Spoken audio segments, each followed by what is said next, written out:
여러분 안녕하세요. 오늘은 국가 권위를 복종하는 근거에 대해서 서양편 사상을 한번 준비해 봤습니다. 자, 우리 지난 시간까지는 정의라는 키워드로 주로 수업을 이야기를 했었고요. 그 정의와 관련해서 분배적 정의와 교정적 정의에 대해서 주로 이야기를 했었습니다. 자, 그런데 이번에는 그 주제가 그 정의가 실현되는 사회, 구체적으로 국가에 대한 키워드를 잡고 이야기를 해볼 거고요. 우리가 국가에 살아가면서 국가의 법을 따르고 국가의 명령, 권력에 따르는 이유에 대해서 한번 살펴보도록 하겠습니다. 자, 먼저 서양 사상가들 소크라테스, 아리스토텔레스, 그리고 사회개혁론자인 홉스, 로크, 루소, 그리고 휴me, 공리주의, 밀, 롤스 요 차례대로 다루어 보도록 하겠습니다. 자, 먼저 고대 고대 그리스 철학자인 소크라테스의 경우는 우리 아주 유명한 말이 있죠. 소크라테스의 명언에는 너 자신을 알라 라는 이런 멘트도 있지만 그 외에도 여러분들이 알고 있는 게 악법도 법이다 라는 멘트를 들어본 적이 있을 겁니다. 물론 소크라테스가 실제로 이런 말을 했지는 않습니다. 하지만 이런 악법도 법이다 라는 이야기가 나오게 된 배경에 대해서는 알 필요가 있겠죠. 이 소크라테스는 우리 수업 시간에도 언급했다시피 민주주의 사회에서 살았었고요. 그리고 다수의 의견, 다수결의 원칙에 따라서 이제 정치가 흐르는 직접 민주주의 정치 체제에 살았었습니다. 자, 근데 그런 상황 속에서 소크라테스가 다수결의 원칙에 의해서 사형을 당하는, 즉 독배를 들게 되는 일이 발생하게 됩니다. 근데 그때 친구들과 제자들이 도망가라고 했는데 이 소크라테스는 도망치지 않았죠. 자, 그러면 그 도망치지 않은 이유에 대해서 한번 살펴보도록 하겠습니다. 자, 소크라테스는 이렇게 이야기를 합니다. 우리 학습지에도 나와 있었는데요. 플라톤이 쓴 크리톤에 내가 여기서 도망치려고 한다면 사람들은 나라의 법률과 나라 전체를 파괴하는 것이라고 말할 것이다.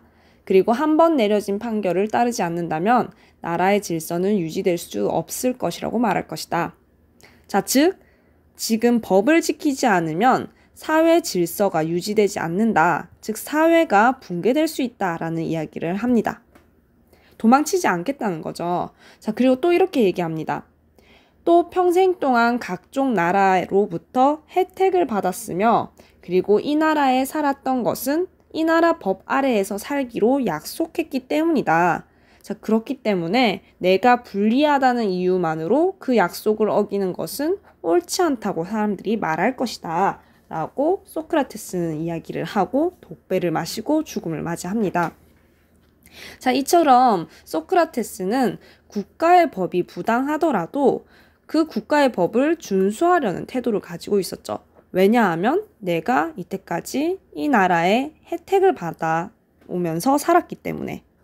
그리고 혜택을 받았다는 의미는 내가 국가의 법 아래에 국가의 뜻에 따르기로 약속한 거기 때문에. 그리고 내가 지키지 않는다면 사회 질서가 붕괴될 것이기 때문에 나는 독배를 마시고 죽겠다라고 이야기를 합니다. 물론 억울했을 겁니다. 그리고 저항도 할 만한 근거들도 있었겠죠. 하지만 소크라테스는 그 부당한 법에도 따르는 태도를 보였던 것이죠. 자, 그래서 악법도 법이다라는 말이 나올 법했을 겁니다. 자, 그래서 소크라테스는 혜택론과 약속론 두 가지 차원에서 이야기를 해볼 수 있었을 거고요. 우리 아리스토텔레스로 넘어가서 이야기를 해보자면 이 아리스토텔레스를 이해하기 위해서는 국가의 기원에 대해서 이야기를 해야 합니다. 자, 위에다 한번 잠깐 써볼게요. 자, 아리스토텔레스가 이야기하는 이 국가의 기원은요. 국가가 발생하게 된 이 근원은요. 인간에게 있습니다. 인간 본성에 대해서 먼저 살펴볼 필요가 있는데요. 아리스토텔레스가 이야기하는 이 인간의 특징은 사회적입니다. 다른 말로 하면 정치적이라고도 할 수 있어요. 즉 혼자 살 수 없는 존재입니다. 즉 사람은 혼자 살 수 없기 때문에 다른 사람을 만나게 됩니다. 그리고 다른 사람, 여자를 만나기도 하고 아이를 낳기도 하고 이렇게 가정을 꾸리게 될 겁니다. 이게 인간의 본성이래요. 혼자 사는 거는 불가능하대요, 사실상. 왜냐하면 인간은 사회적 존재이기 때문이죠. 외로울 거고, 그리고 우리가 사실 무인도에서 혼자 살라 하면 모든 1부터 10까지의 모든 행위를 혼자 다 해야 되잖아요. 그것도 힘들 거고, 그리고 외로울 거고. 그래서 인간은 사회적 존재라고 아리스토텔레스는 이야기합니다. 자, 근데 이 가정에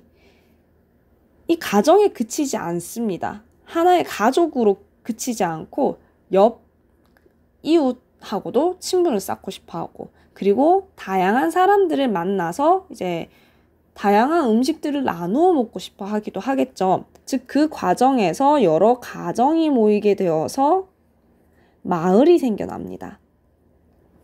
그리고 여러 개의 마을이 모여서 국가가 생겨날 겁니다. 근데 이게 인위적으로 사람들이 만들어낸 게 아니라 매우 자연스럽게 사람들이 자연스럽게 이제 모여서 국가를 만들어냈다라고 해서 자연 발생설이라고 부릅니다. 즉, 국가는 인간이 인위적으로 만든 것이 아니라 본성에 의해서 가정에서 마을로, 마을에서 국가로 점점점 확대되는 자연적인 발생물이다라고 이야기를 합니다. 자, 그러면 이런 국가가 자연스럽게 발생하게 됐는데 이 국가의 뜻에 따라야 하는 복종 이유도 마찬가지로 우리 인간 본성이 만들어낸 것이기 때문에 그걸 복종해주는 게 자연스러운 것이다. 즉, 국가가 만들어진 것도 자연스러운 것이고 국가의 법을 따르는 것도 우리의 본성에 내재되어 있는 자연스러운 것이다 라고 이야기를 합니다. 자, 그럼 이런 사회적 본성, 정치적 본성과 연결지어서 아리스토텔레스의 사상을 조금 더 심화시켜 볼 수 있겠죠. 이 아리스토텔레스는 우리 예전에 덕윤리 할 때도 이야기했다시피 공동체주의자입니다. 즉, 공동체를 중심으로 이야기를 하는데 이 공동체 중에서도 가장 큰 범위의 공동체가 국가라고 합니다. 즉, 최고선을 추구하는 최상의 공동체라고 이 아리스토텔레스는 주장을 합니다. 자, 그리고 아무래도 개인주의자가 아니에요. 개인의 자유, 개인에 대한 이야기를 하지 않고 그 개인들이 모여 살고 있는 공동체에 포커스를 맞추고 있기 때문에 이 공동체 안에서 개개인들이 자아를 실현하고 행복할 수 있다라고 이야기를 합니다. 즉, 개인은 혼자 있을 때 행복해질 수 없다는 거예요. 즉, 무인도에 혼자 떨어져 있으면 행복하지 못할 거래요. 사람이 사람을 모여서 사는 것이 우리의 본성이기 때문에 그 본성에 따라서 이제 공동체 속에서 나를 실현시키고 공적인 역할을 해내면서 거기에서 선을 실현하고 행복해질 수 있다라고 이야기를 합니다. 자, 아리스토텔레스 사상도 그렇게 어렵지 않았죠. 이제 국가의 기원과 그거와 파생되는 이제 국가 복종의 근거, 그리고 공동체주의까지 연결해서 봤습니다.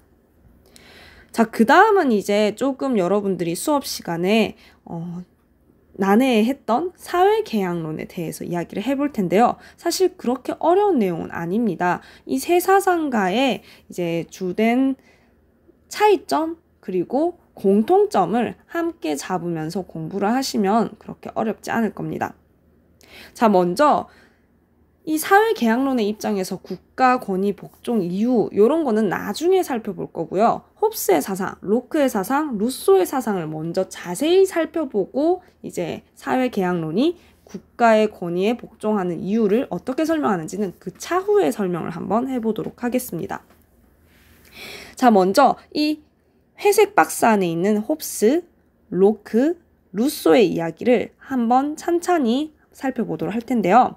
자, 이 홉스와 로크와 루소는 모두 사회계약론자인데 이 사회계약론이 뭔지에 대해서는 먼저 설명을 해보고 가는 게 좋겠죠. 자, 아까 아리스토텔레스의 경우는 국가의 기원을 가정, 마을, 국가 자연스럽게 확장되면서 발생되었다라고 이야기를 했는데 이 사회계약론자의 경우는 국가의 기원이 계약이라고 봅니다. 즉, 자연스럽게 발생한 것이 아니라 계약이라는 인위적인 과정이 필요합니다. 사람들이 모여서 모두가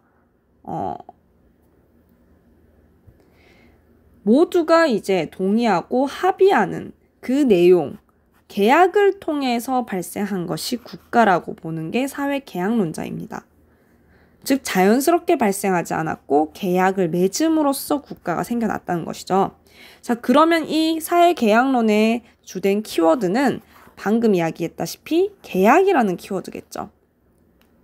자, 그러면 이 계약을 맺기 이전의 상태, 즉 국가가 발생하기 전 상태를 뭐라고 부르냐면 자연상태라고 부릅니다.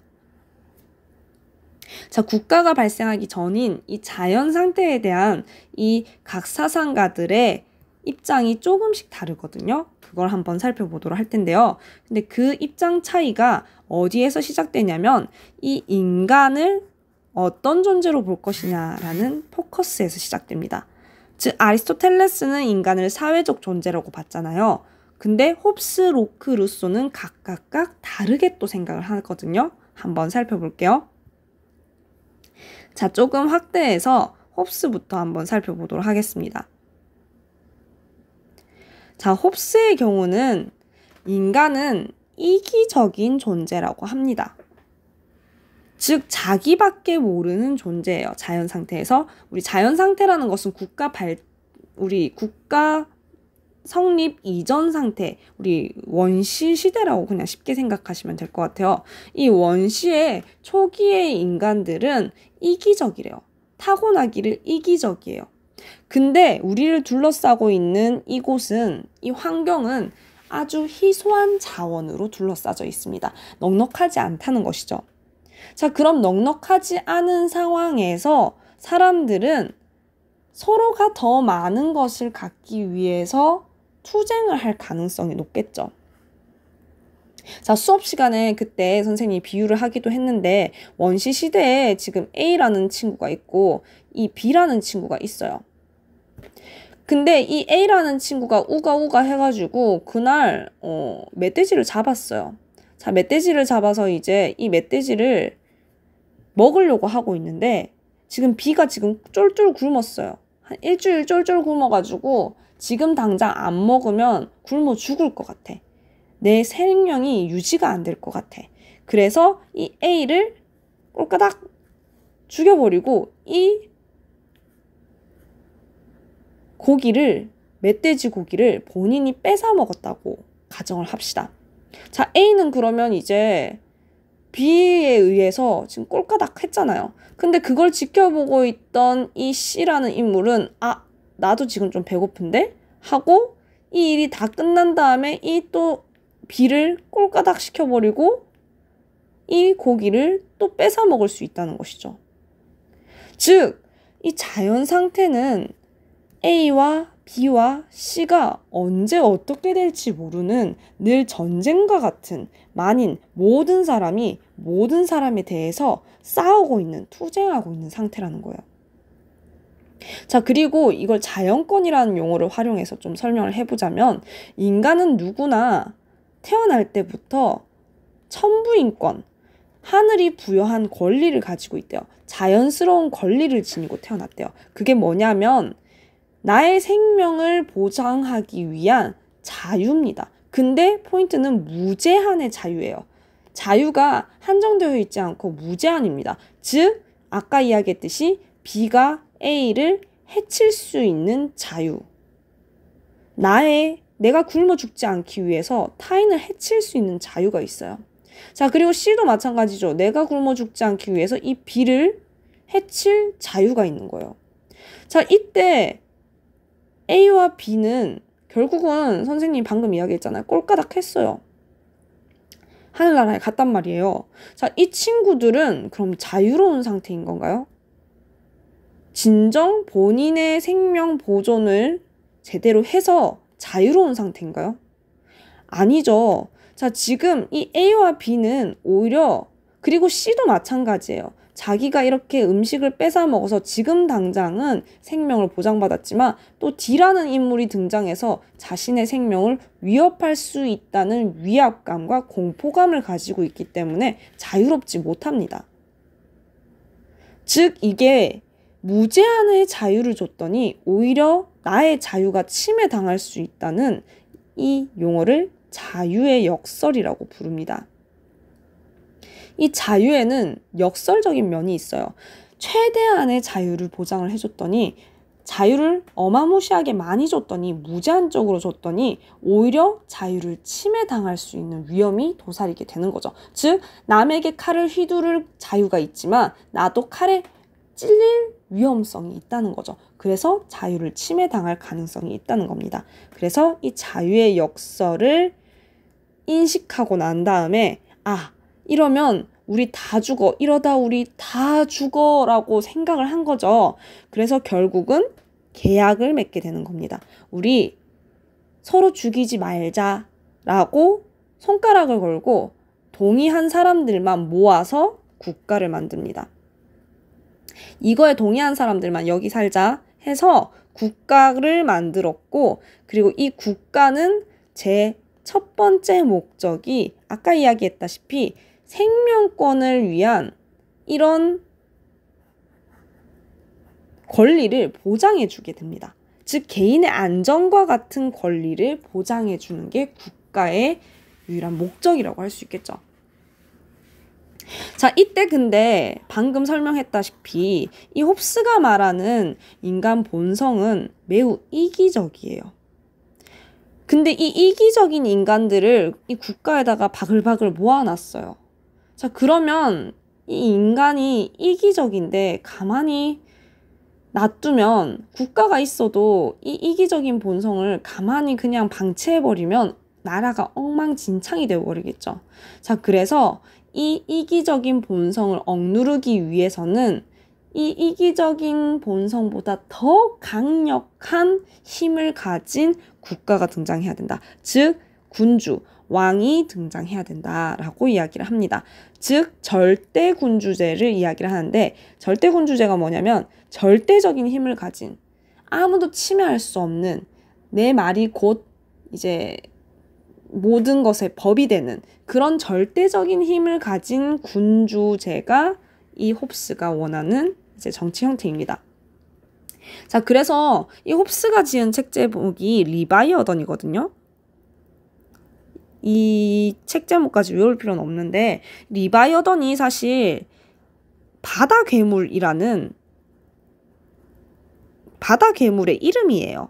전설 속 바다 괴물이거든요. 자, 바다 괴물이 어마어마하게 무시무시하죠. 자, 그런 것처럼 이 절대 군주는 공포스러운 존재여야 된다라는 의미로 이 리바이어던이라는 이름을 붙이면서 책을 지었던 거예요. 국가의 모습을 리바이어던이라고 표현을 했던 거예요. 바다 괴물이라고 표현을 했던 거예요. 자, 그만큼 힘이 강력해야 됩니다. 그래서 여기 밑에 적어놨죠. 힘이 무제한적이고 절대적이다. 자, 그리고 그러면 이 자연 상태에서의 이 자연권을, 그 권리를, 개개인의 이 권리를 군주에게 넘기게 됩니다.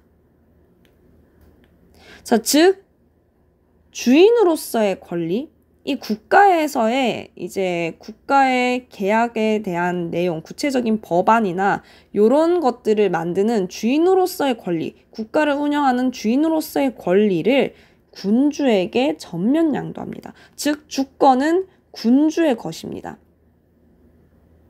자, 그러면 이 군주는 전면적으로 이 사람들의 주권을 다 양도받았기 때문에 주인으로서의 권리, 이 국가를 운영할 수 있는 권력의 힘을 이 군주가 몰빵해서 받았잖아요. 자, 그러면 정치적인 저항은 나머지 사람들은 해서는 안 돼요.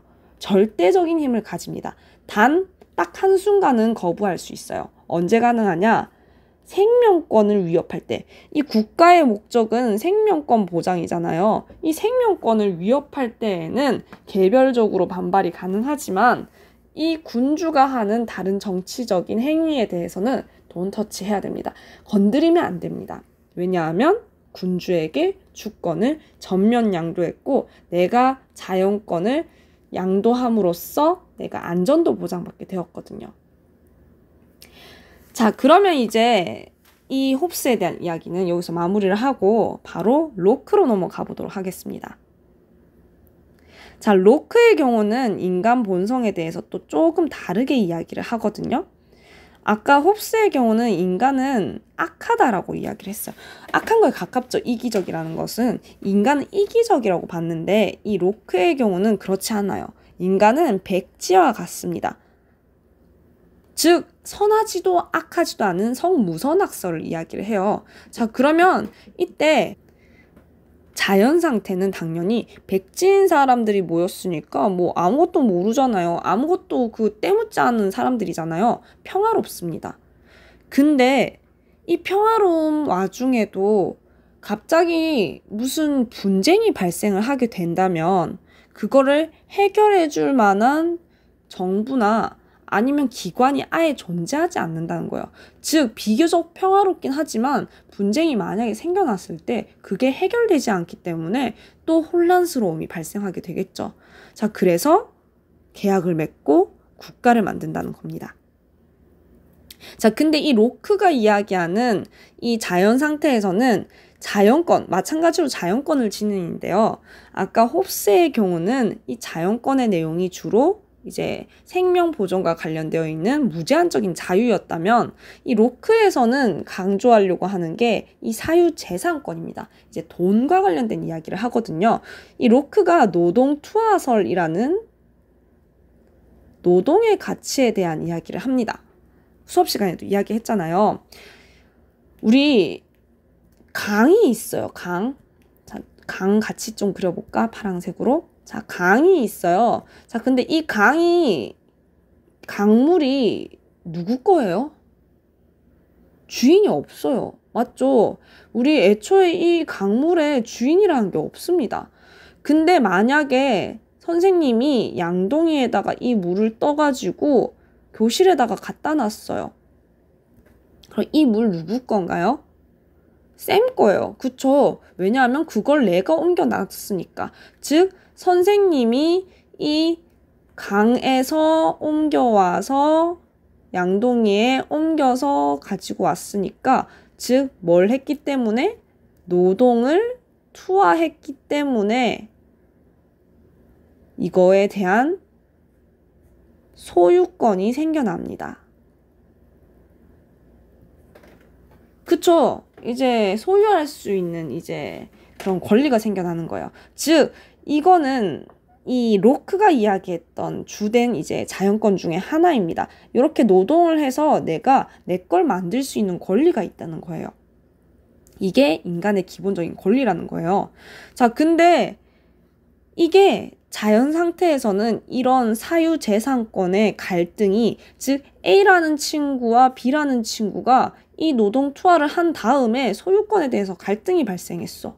근데 그때 해결해 줄게 방법이 없다는 거예요. 그래서 이제 계약을 맺고 국가를 만들어서 이런 사유재산권에 대해서 갈등을 조정해주고 보장해줘야 된다라고 이야기하는 게 바로 로크입니다. 자, 근데 이때 요 계약 옆에 선생님이 자그마한 글씨로 요런 말을 써놨어요. 명시적 동의라는 말이 적혀 있죠. 요 용어에 대해서 잠깐 설명을 해볼게요. 자, 명시적 동의라는 것은 내가 명시했다는 거예요. 오케이 한 거예요. 이 계약에 너 동의하니? 했을 때 오케이 아예 표시를 한 겁니다. 명확하게 나의 뜻을 밝힌 거죠. 즉 정부의 이 국가의 지배하에 내가 살기로 동의한 겁니다. 아예 대놓고 동의를 한 거예요. 그게 명시적 동의고요. 근데 그에 반해서 이 묵시적 동의는 이렇게 대놓고 오케이 하지 않았어요. 자, 그러면 이 묵시적 동의라는 건 구체적으로 뭐냐면 내가 오케이라고 얘기를 직접적으로 하지는 않았지만 이 국가에 살면서 이 정부의 영토를 일부분 소유하거나 혹은 향유하거나 그리고 이 국가의 무슨 혜택을 받았거나 여기 거주하고 있는 사람들은 암묵적으로 이 국가의 뜻에 따르겠다는 동의를 한 거라고 봅니다. 즉, 내가 오케이라고 명시하지 않았더라도, 즉 최초의 계약자가 아니고 내가 후세에 이제 자손으로 남아가지고 이 국가에 살고 있다고 해도 결국은 묵시적 동의를 통해서 여기 살고 있기 때문에 이 국가의 뜻에 따라줘야 된다는 거죠. 외국인도 마찬가지입니다. 지금 외국인이 우리나라에 들어와서 우리나라 시민권을 갖고 오케이를 안 했어도 어쨌든 이 국가에서 혜택을 받고 뭔가 그 향유를 하는 게 있다면 이 묵시적 동의에 의해서 이 국가의 뜻에 일부 따라줘야 된다라고 이야기를 합니다. 자, 요 이야기는 뭐 간단하게 그냥 이해하고 넘어가면 되고요. 자, 이 국가의 형태에 대해서 이제 이야기를 해볼 건데, 아까 홉스의 경우는 인간은 이기적이기 때문에 아주 강력한 군주가 등장해서 이걸 다 제압해야 된다라고 이야기를 했었는데, 이제 로크의 경우는 그렇지 않습니다. 간접민주주의를 이야기해요. 오히려 아까 절대 군주와 같은 1인 독재 시스템을 매우 두려워합니다. 한 명이 권력을 몰빵하는 것을 두려워하고요. 오히려 권력을 분할하는 것을 목적으로 합니다. 자, 조금 확대시켜서 볼까요? 자, 이 부분. 로크의 경우는 이제 권력을 분할하는, 즉 입법부, 행정부, 뭐 사법부 이런 식으로 이제 권력을 분할해서 한쪽이 몰빵하지 않도록 이야기를 하고요. 그리고 입헌군주제 형태를 주로 이야기를 합니다. 즉 간접민주주의 형태의 정치체제를 옹호하는데요. 자, 이때 간접민주주의에서는 주권은 누구 것이냐라고 물었을 때 민주주의잖아요. 국민에게 있습니다. 아까 홉스의 경우는 주인으로서의 권리, 이 나라의 주인으로서의 권리는 군주에게 있었어요. 하지만 이제 로크에 와서는 국민에게 있습니다. 하지만 이 국민이 모든 이제 정치 행사에 동원되어서 매번 하기에는 무리가 있죠. 그래서 대표를 세우고 그리고 혼자가 그 힘을 독점받지 않게 하기 위해서 여러 권력 분할 시스템을 만든 다음에 그리고 나의 지금 권리를 잠시 빌려줘요. 잠시 양도합니다. 잠시 양도해요. 일부 양도합니다. 나의 주권을 일부 양도해서 신탁 형태로 권력을 행사하도록 합니다. 신탁, 잠깐 이제 부탁을 하는 거예요. 위탁하는 겁니다. 지금 내가 뭐 침해 당했으니까 나 대신 국가가 뭔가 좀 해줘라. 대신 나의 주권 잠시 너에게 위임을 하겠다. 일부 양도를 하겠다. 라고 이야기를 하는 것이죠. 자, 근데 여기에서는 어쨌든 주권이 국민의 것이기 때문에 저항도 가능합니다. 만약에 제대로 된 국가가 제대로 된 이제 일을 하지 않는다면, 제대로 된 일이 진행이 되지 않는다면 내가 부여해줬던 이 권력을 회수할 수 있다는 겁니다. 즉 권리를 침해했다는 게 대표적인 일을 제대로 못한 상황이겠죠. 너 우리 사적 뭐 소유권, 뭐 자유권 이런 권리 보장해달라고 했는데 제대로 되지 않네? 그럼 권력 내놔라. 그리고 우리는 저항을 하겠다라고 이야기를 하는 겁니다. 즉 정치적 저항도 로크의 입장에서 가능합니다. 자, 그럼 이제 마지막으로 루소 한번 이야기를 해볼까요?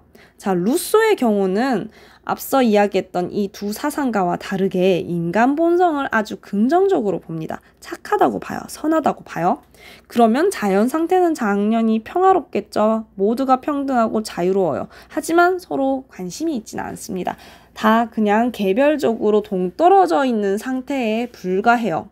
안 싸워요. 왜냐하면 남한테 관심이 없으니까. 그래서 각각 평등하고 자유롭습니다. 자, 근데 이 자연 상태가 시간이 지나면 사람은 어쩔 수 없이 자원이 부족하다 보니까 사람을 만날 수밖에 없어요. 무관심하지만 이 환경에 의해서 사람들이 모여서 만나게 됩니다. 자, 그리고 그 과정 속에서 이 사유재산이 발생하고 돈이 많은 애들이 있을 거고 돈이 적은 애들이 생겨납니다. 그 과정에서 이제 불평등과 예속, 불행, 그리고 허영심도 생겨나고, 그리고 전쟁이 발생하고, 이런 조금 부정적인 상황이 발생하게 되는 거죠. 자, 그러면 이런 불안함 속에서 사람들이 더 이상 안 되겠다. 원래의 자연 상태에서 지녔던 이 평등과 자유를 되찾기 위해서 우리 계약을 맺자라고 이야기를 합니다. 자, 여기에서 여러분들 이거 TMI이긴 한데 선생님 자연 상태로 돌아간다고요? 아까는 위에 로크랑 홉스는 자연 상태가 좀 상태가 안 좋았지 않나요? 라고 얘기를 하잖아요.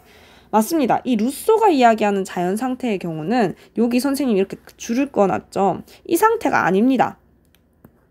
이 자연 상태는 사회가 발생하기 전의 상태입니다. 그리고 모두가 자유롭고 평등한 상태입니다.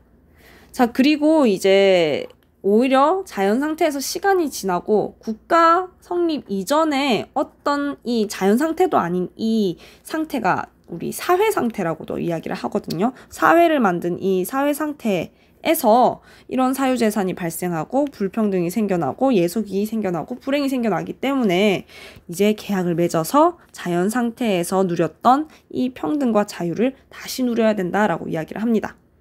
자, 즉 국가가 발생하면 권리, 자연권을 또 보장받을 수 있겠죠. 사적 소유권, 생명권, 자유권 이런 거 보장받을 수 있고요.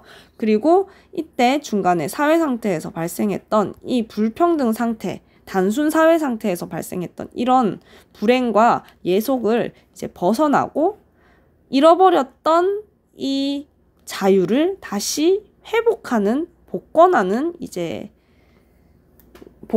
것을 국가가 해줘야 됩니다. 근데 물론 약간 형태가 다르죠. 자연 상태에서 누렸던 자유는 자연적인 자유라면 국가에서 누리는 이 자유는 시민으로서 국가가 제공해주는 그런 자유입니다. 자, 그러면 이제 루소가 이야기하는 이 정치 형태는요, 직접민주주의예요. 로크는 간접민주주의였죠. 입헌군주제였어요. 이제 투표를 해서 대표를 세워서 그 대표자가 나 대신 일을 해주고, 그리고 내가 그에게 늘 주권을 일부 양도해주는 형태였다면, 이제는 모두가 직접 정치에 참여한답니다. 즉, 주권은 국민이 가지고 있는데, 근데 여기에서 이제 핵심 키워드 나와요. 루소의 핵심 키워드. 일반 의지가 등장합니다. 여기에서도 국가의 대표자들이 있어요. 정부에 일하는 사람들 대표자가 있긴 있어요. 근데 그 사람들에게 우리의 주권을 일부 양도해 주는 것이 아니라, 이 주권을 일임해 주는 것이 아니라 일반 의지에 내 의지가 들어있기 때문에 결국은 얘네들이 일하는 것이 내가 일하는 것이다 라고 이야기를 하는 거예요. 자, 되게 조금 어렵게 느껴질 수도 있는데 이 일반 의지에 대한 용어 설명을 하면 이해가 조금 쉬워질 것 같으니까 다시 일반 의지에 대해서 설명을 해볼게요. 자, 일반 의지가 뭐냐면 전체 의지 중에 공동선을 추구하는 의지입니다. 즉 A라는 친구가 있고 B라는 친구 있고 C라는 친구 있고 D라는 친구 있고 E, F 이렇게 사람이 쭉 있어요. 얘네들이 각자 가지고 있는 생각들이 있잖아요.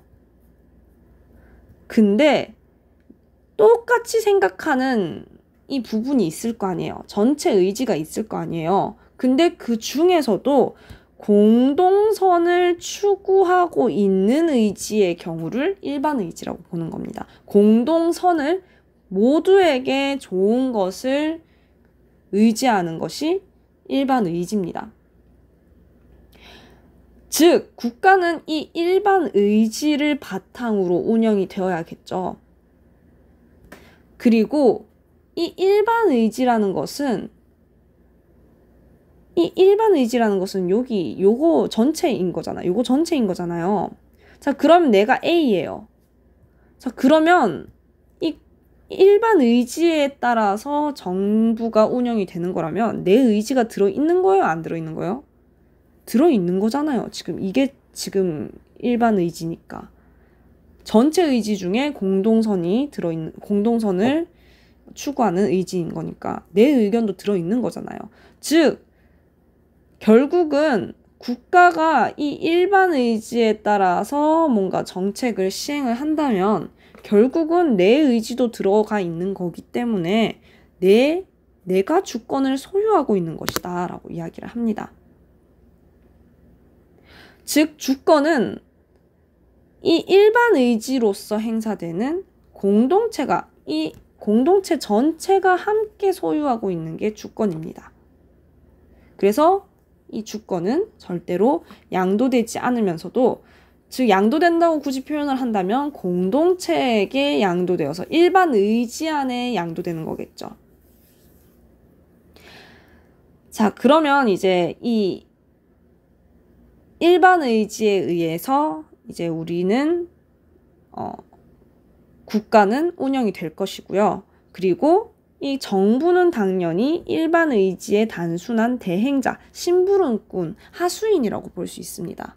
뭔가 로크가 이야기했을 때는 잠시 위임받아가지고 신탁 형태로 뭔가 대신 일처리를 해주는, 되게 철두철미하게 자기가 뭔가 판단 내려서 해주는 그런 게 아니라, 지금 이 루소에서 이야기하는 정부는 우리 모두의 생각을 대신 행동으로 옮겨주는 심부름꾼에 불과하다라고 이야기를 합니다. 그리고 당연히 이 직접 민주주의에서도 일반 의지에 반하는 행위는, 반하는 정부의 이제 일은 저항권을 가질 수 있겠죠. 자, 루소 이야기까지 이렇게 끝냈고요. 자, 그러면 이제 정리 한번 해볼게요. 이 사회 계약론은요, 국가 권위에 왜 복종해야 되느냐라는 말에 이렇게 이야기를 합니다. 자, 첫 번째로는 계약을 맺었기 때문에, 즉 우리가 모두 동의했잖아요. 로크의 말을 빌리자면 계약을 했다는 것은 내가 명시적 동의를 했던 간에, 혹은 내가 국가에 살고 있으면서 묵시적 동의를 했기 때문에, 즉 동의를 했기 때문에 이 국가가 성립될 수 있었고, 그리고 그 국가에서 우리가 살고 있기 때문에 우리는 그 계약을 준수해야 되는 정치적 의무도 존재한다. 즉 동의에 의해서 우리는 의무가 생겨난다. 내가 동의한 거니까 따라줘야지 라는 이야기입니다. 자, 그리고 또한 이 동의를 통해서 혜택이 발생했겠죠. 우리는 기본권을 보장받을, 여기 옆에 적혀 있네요. 기본권을 보장받을 수 있었습니다. 즉 생명권, 내 안전이 보장될 수 있었고요. 그리고 나의 사적 소유권, 로크가 말하는 사적 소유권, 요런 거, 혹은 자유권, 요런 이제 권리들을 정부를 통해서 보장받기 때문에 국가 권위에 우리가 따라줘야 된다라고 이야기를 합니다. 자, 그럼 이제 내려가서 흉과 공리주의, 밀, 롤스로 마무리를 지어보도록 할 텐데요. 이 부분은 그렇게 어려운 내용이 없으니까 빠르게 우리 한번 살펴보도록 하겠습니다. 흉의 경우는 윤리화 사상에서 좀 더 자세히 다루는 인물인데, 사실 이 생륜에서는 깊이 다루진 않겠습니다. 근대 사상가이고요. 이 공리주의에 큰 영향을 미쳤던 대표적인 사상입니다. 쉽게 말하면 결과주의이기도 하고요. 결과론적이고요. 그리고 경험론적이기도 합니다. 키워드만 꼭꼭 이야기를 해볼게요. 즉, 공리주의도 마찬가지잖아요. 인간의 이제 경험, 쾌락에 대해서 주로 이야기를 했었죠. 공리주의는 쾌락주의 노선을 따랐고요. 그리고 결과에 대해서 공리를 불러일으키느냐, 즉 유용성의 원리에 따라서 이야기를 했잖아요. 근데 이 이야기를 흉도 그대로 합니다. 자, 요 키워드 이제 한번 바탕으로 한번 내용 살펴보도록 할게요. 흉은 이제 결과를 따집니다. 공리주의와 마찬가지로. 그리고 경험을 중요하게 생각을 합니다.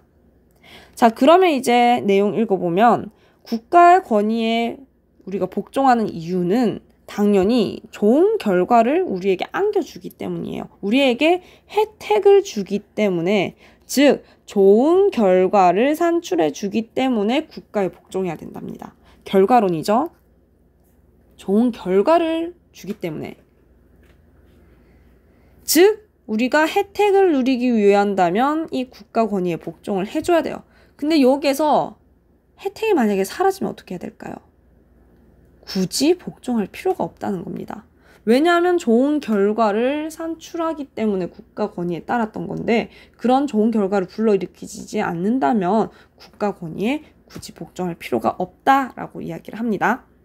자, 그리고 공리주의의 입장에서 이야기를 또 한번 해보자면 공리주의는 국가를 왜 따라야 되냐면 일단 국가를 따른다는 것은 국가의 법을 따른다는 거잖아요. 즉 준법인 거예요. 준법. 국가를 따른다는 것은 이 준법은 무슨 의미를 담고 있냐면 일단 법에 대해서 먼저 이야기를 해볼게요.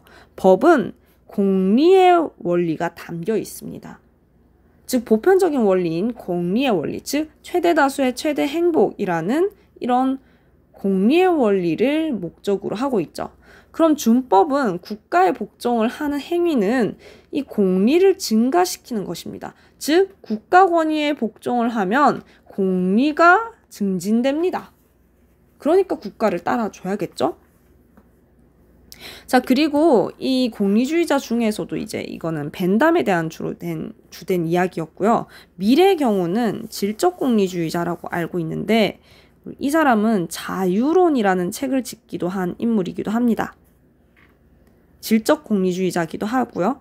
자, 즉 국가는 인간에게 자유를 최대한 보장시켜줘야 된다고 이야기를 합니다. 그리고 우리 지난 시간에 언급했던 노직과 마찬가지로 이제 최소국가 이런 거를 주장을 합니다. 국가는 그냥 개인의 자유를 최대한 보장해주고 크게 나서서 뭔가를 하려고 하지 않아야 된다라고 이야기를 해요. 자, 근데 여기에서 이 시민의 자유를 최대한 보장해줘야 되는데 이 자유가 가끔 제한되어야 할 때도 있답니다. 그 가끔이 딱 한 가지 경우거든요. 그게 언제냐? 다른 사람한테 해를 미칠 때, 즉 해악 금지의 원칙에 따라서 해악을 끼쳤다면 그러면 그것은 그 사람의 자유는 제한되어야 된다. 다른 사람에게 칼을 휘두르는 이런 자유는 남에게 해가 될 수 있기 때문에 금해야 된다라고 이야기를 합니다. 타인에게 해를 끼치는 것은 이제 그런 자유는 제한한다라고 이야기를 하죠. 자, 그리고 마지막 롤스입니다. 롤스의 경우는 우리 다음 시간 시민불복종 때 아주 자세하게 이야기를 할 텐데 그 시민불복종이라는 주제를 이야기하기에 앞서서 이 롤스가 이제 이상적으로 보는 사회를 이야기를 해야 될 것 같아요. 질서정연한 사회라고 부르는데요. 이 질서정연한 사회는 이상적인 사회입니다. 거의 이제 정의로운 사회예요. 사실 완벽한 결점이 없는 그런 정의로운 사회는 현실 불가능하잖아요. 거의 정의로우면 그냥 정의롭다 봐야 돼요. 그런 사회를 질서정연한 사회라고 하는데 이 국가는 어떤 형태를 띠고 있냐면 당연히 시민들의 권리를 보호해주고요. 행복과 선을 증진시켜주고요. 정의에 기여를 하고요. 정의의 원칙에 따릅니다. 이 정의의 원칙 기억나시죠? 1원칙 평등한 자유의 원칙, 그리고 2원칙에 차등의 원칙, 그리고 기회 균등의 원칙, 공정한 기회 균등의 원칙, 이런 거 이야기를 했었죠. 자, 요거 따르는 사회입니다. 자, 그러면 우리 인간은 롤스가 이야기하는 이 인간 존재의 특성은 이기적이기도 하지만 합리적입니다. 그쵸?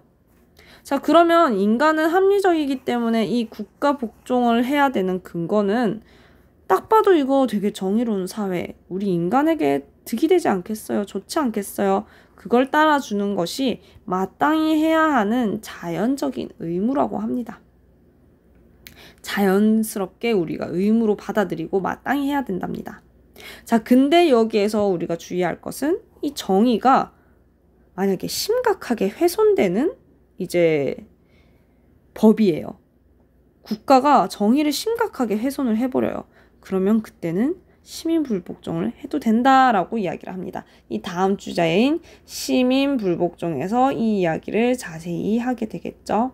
자, 오늘 조금 영상이 길었는데요. 왜냐하면 양이 좀 많았어요. 자, 요 내용들 이제 한번 더 점검을 해보시고 여러분들 수능 문제와 모의고사 문제도 한번 풀어보시길 바랍니다. 수고하셨습니다.